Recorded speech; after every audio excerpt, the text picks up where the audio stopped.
আমার সোনার বাংলা, আমি তোমায় ভালোবাসি। চিরদিন তোমার আকাশ, চিরদিন তোমার আকাশ, তোমার বাতাস আমার প্রাণে। ও মা আমার প্রাণে বাজায় বাঁশি সোনার বাংলা, আমি তোমায় ভালোবাসি। রবিহাট বঙ্গবন্ধু উচ্চ বিদ্যালয়ে অনলাইন ক্লাসে রবিহাট বঙ্গবন্ধু উচ্চ বিদ্যালয়ের সকল শিক্ষার্থী ও সংশ্লিষ্ট শিক্ষার্থীদের স্বাগত। আজকে রবিহাট বঙ্গবন্ধু উচ্চ বিদ্যালয়ে অষ্টম শ্রেণীর শিক্ষার্থীদের ইংরেজি দ্বিতীয় পত্র বিষয়ে টেন্স অধ্যায় নিয়ে আমরা একটু আলোকপাত করব। টেন্স শব্দের অর্থ হচ্ছে কাল বা সময়। সুতরাং সময়ে আমরা যে কোনো কাজ সময়ে করে থাকি। সময় প্রবাহমান স্রোতের মতো এটা বহমান আছে। সুতরাং আমরা যে কাজটি আজকে করছি এইটা আমাদের বর্তমান প্রেজেন্ট, আর আগামীকাল আমি যে কাজটা করবো সামনে সেটা হয়ে যাবে, সেটা হলো ফিউচার। তাহলে আমরা বুঝতে পারি সময়কে আমরা তিন ভাগে ভাগ করতে পারি: অতীত, বর্তমান এবং ভবিষ্যৎ। সুতরাং আমরা মনে হয় উপলব্ধি করতে পেরেছি। সুতরাং সেই আলোকে টেন্সটাকে আমরা তিনটা ভাগে ভাগ করতে পারি: প্রেজেন্ট, পাস্ট, ফিউচার। এখন আসুন, আমরা আগে বলেছি টেন্স শব্দের অর্থ সময় বা কাল, সময় বা কাল। টেন্স কাকে বলে? What is tense? What is tense? Tense is in an action. Tense হলো একটা কাজ, ক্রিয়া নিষ্পন্ন করার সময়কে টেন্স বলে। ক্রিয়া নিষ্পন্ন করার সময়কে টেন্স বলে। Time is an action is called tense. Time is an action is called tense. ক্রিয়া নিষ্পন্ন হওয়ার সময় হচ্ছে টেন্স। তো আমরা একটু আগে আলোচনা করেই বলছি যে টেন্সটা তিন ধরনের হতে পারে, তিন ভাগে হতে পারে। তাহলে আমরা এখন একটু ক্লাসিফিকেশন অফ টেন্স, টেন্সের শ্রেণী বিভাগ আলোচনা করব। টেন্সের শ্রেণী বিভাগ আলোচনা করার পূর্বে আমি বলছি যে আমরা একটু আগে বললাম যে টেন্স তিন ধরনের হতে পারে। সুতরাং টেন্স তিন প্রকার। টেন্সের ক্লাসিফিকেশন করলে এটা তিন প্রকার। এটা হলো present tense, past tense, future tense. এখন আমরা একটু আগে জেনে নিই যে প্রেজেন্ট টেন্সটা কাকে বলবো, পাস্ট টেন্সটা কাকে বলবো, ফিউচার টেন্সটা কাকে বলবো। প্রেজেন্ট টেন্স, প্রেজেন্ট অর্থ আমরা সবাই জানি বর্তমান। তাহলে বর্তমান কালে যেই ক্রিয়া নিষ্পন্ন হয়, যে কাজটা আমরা বর্তমান কালে করি, বর্তমান সময় করি, করো, আমি হইলে করি, তুমি হইলে করো, সে হইলে করে। যে এই যে আমরা তিনটা বাংলা ক্রিয়ার ভাব প্রদর্শন করলাম, করি, করো, করে, এটাই হলো প্রেজেন্ট টেন্স। প্রেজেন্ট টেন্স এটার হয়তো আমরা পরে ভিন্ন আর একটু দেখবো যে করি হইতেছি, করিতেছি, করেছি, সেটা পরে আমরা আলোচনা করবো। তাহলে আমরা মনে হয় বুঝতে পেরেছি যে প্রেজেন্ট টেন্স হলো বর্তমানে যে কর্মটা হচ্ছে, যেই কাজটা বর্তমানে সংঘটিত হয় তাকে প্রেজেন্ট টেন্স বলে। এবার আসি আমরা পাস্ট টেন্স। পাস্ট শব্দের অর্থ অতীত। আমরা সবাই জানি পাস্ট শব্দের অর্থ অতীত। তাহলে যেই কাজটা আমি আজকে করেছি, আগামীকাল সেটা অতীত হয়ে যাবে। সুতরাং অতীতকালে নিষ্পন্ন ক্রিয়াটাই হচ্ছে পাস্ট টেন্স। অতীতকালে যেই কাজটা আমি গতদিন করেছি, আগের দিন করেছি, যার কোনো অ্যাকশন এখন আর নেই, যার কোনো অ্যাকশন এখন আর প্রেজেন্ট নেই, সেটা হচ্ছে পাস্ট টেন্স। তাহলে পাস্ট টেন্স কাকে বলবো? আমি অতীতকালে সংঘটিত ক্রিয়াকে আমরা পাস্ট টেন্স বলবো। যেমন আমি একটু আগে বললাম, আমি হলে করেছিলাম, তুমি হলে করেছ, সে হলে করেছে। যদি এমনটি হয় বাংলা ক্রিয়াপদের শেষে, তাহলে আমরা বলবো সেটা পাস্ট টেন্স। এবার আসি আমরা ফিউচার টেন্স। ফিউচার আমরা প্রায় বলি যে তোমার ফিউচার কেমন, তাহলে বুঝি ফিউচার শব্দের অর্থ ভবিষ্যৎ। ফিউচার শব্দের অর্থ ভবিষ্যৎ।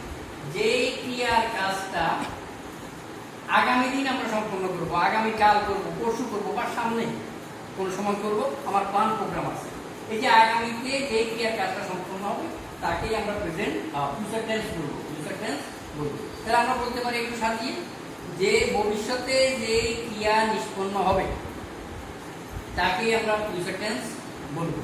তাহলে যে ক্রিয়ার কাজটা ভবিষ্যতে নিষ্পন্ন হবে সেটাই ফিউচার টেন্স। মনে রাখতে হবে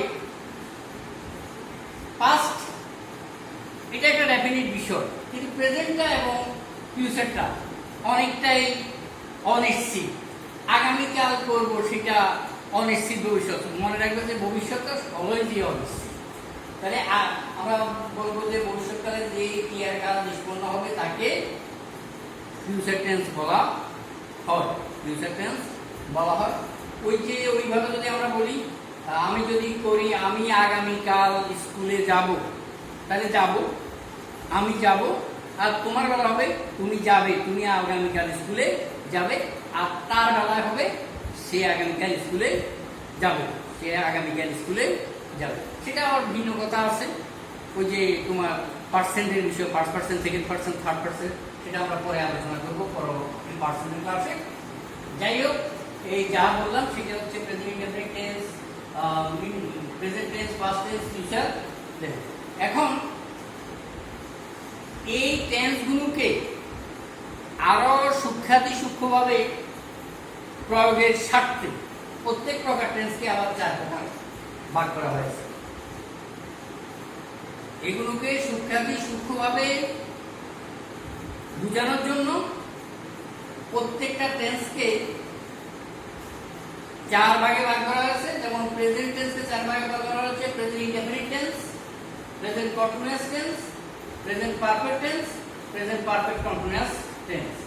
পাস্ট টেন্সকে আবার 4 ভাগে ভাগ করা হয়েছে একই নাম দিয়ে: past indefinite, past continuous, past perfect continuous. অনুরূপভাবে ফিউচার টেন্সকে 4 ভাগে ভাগ করা হয়েছে: future indefinite, future continuous, future perfect এবং ফিউচার পারফেক্ট কন্টিনিউয়াস। আজকে আমরা ক্লাসের পরবর্তী পর্যায়ে শুধু প্রেজেন্ট ইনডেফিনিট, প্রেজেন্ট টেন্সের 4 প্রকারভেদ নিয়ে আলোচনা করব। প্রেজেন্ট ইনডেফিনিট টেন্স যে ক্রিয়ার কাজটা বর্তমানে করে বোঝায়, সেটা হলো প্রেজেন্ট ইনডেফিনিট টেন্স। যেমন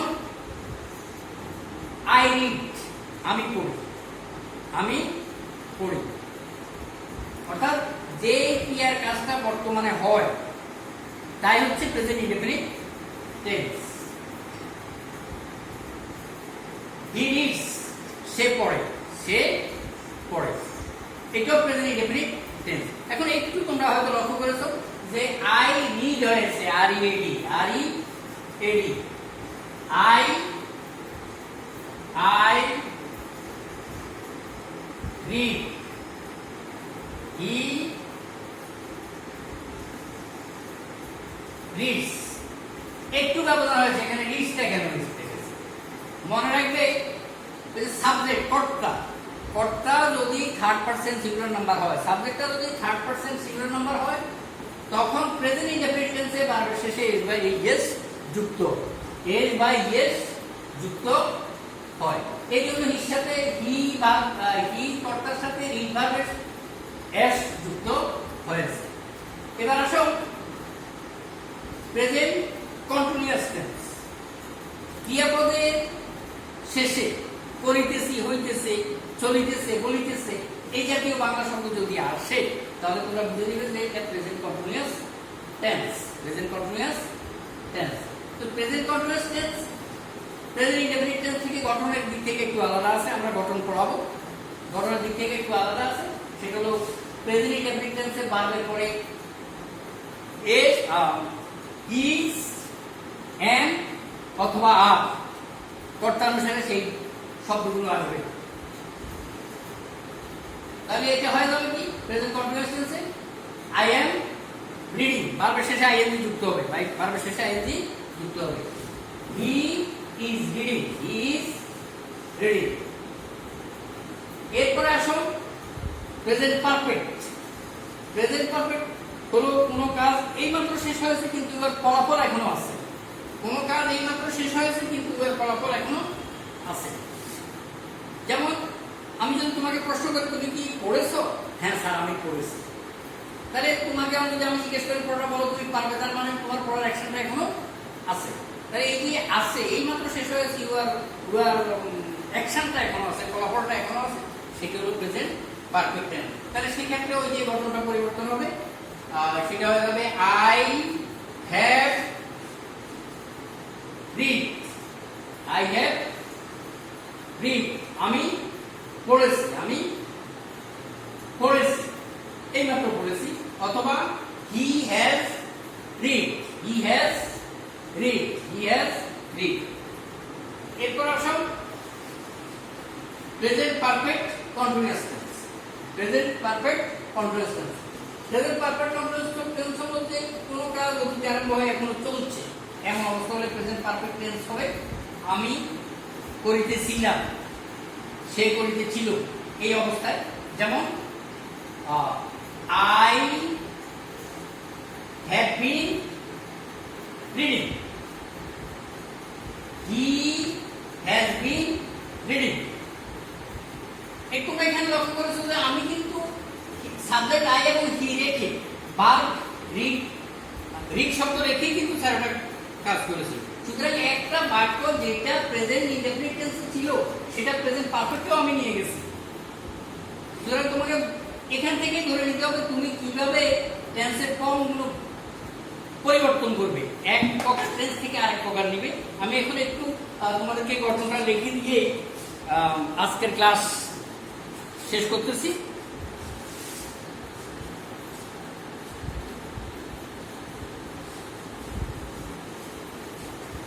তোমরা দেখো প্রেজেন্ট ইনডেফিনিট টেন্সের গঠনটা আমি লিখছি।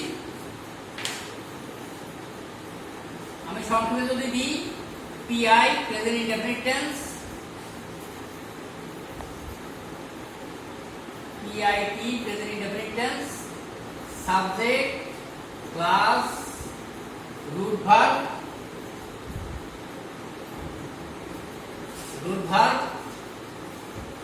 Class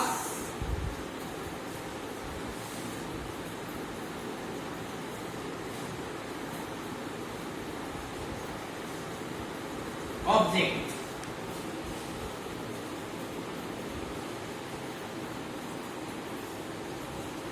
Present continuous tense, subject class am, is, are, plus verb। এখানে কিন্তু রুট ভার্ব, ভার্ব বলতে রুট ভার্ব বোঝানো হয়েছে। ing প্লাস এক্সটেনশন যদি থাকে P P T continuous tense, subject plus had অথবা হ্যাজ প্লাস বিপিপি। বিপিপি এর মূলত হচ্ছে ভার্বের past participle form plus object. এরপরে present perfect continuous tense,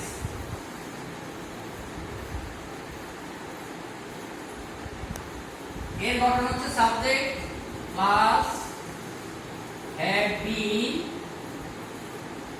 has been অথবা has been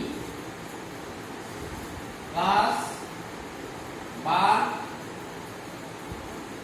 ing plus object। বা বর্ধিত কিছু যদি থাকে, বাকির সাথে যদি আর কিছু থাকে, এটাই হলো মোটামুটি আমাদের প্রেজেন্ট টেন্সের চার প্রকার বেদের স্ট্রাকচারটা। স্ট্রাকচার মানে গঠন, structure most important for all স্ট্রাকচারটা তোমরা ভালোভাবে শিখে নিবে।